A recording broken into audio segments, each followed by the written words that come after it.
Ano sir yung nai-report sa inyo ng staff? Saka na, lalabas namin pagka, kasi binubuo na namin yung mga affidavit para yung complaint pwede na i-file. Hinog na yung kaso. Sir, mga kailan po natin nakikita yung filing po ng complaint?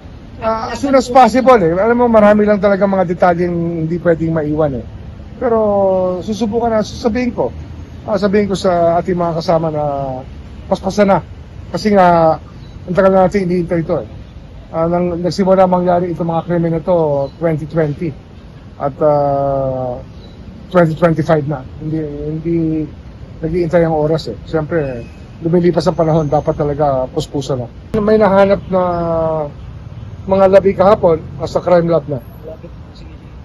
May kasamang bungo ng tao at mga buto na nahanap kahapon.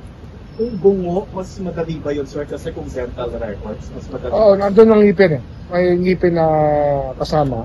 Hindi lang kasama yung pangay, yung lower jaw, pero yung upper your teeth kasama. So, baka sakaling may makuha tayo.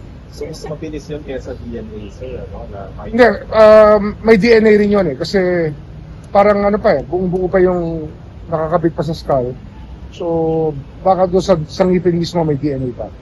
Makikita mo talaga reliable yung sinasabi ng ating testigo na doon nga tinatambak ang mga tinatapon at dinidispatcha yung mga labi ng mga taong pinapatay. At marahil hindi lang mahanap siya, hindi lang siguro krimen sa sabong, ngunit sabi ko nga, maaari sa drug war, maaari ibang krimen na involve ang death squad na to na gumagawa ng trabaho, pero may nahahanap talaga sa lugar ko.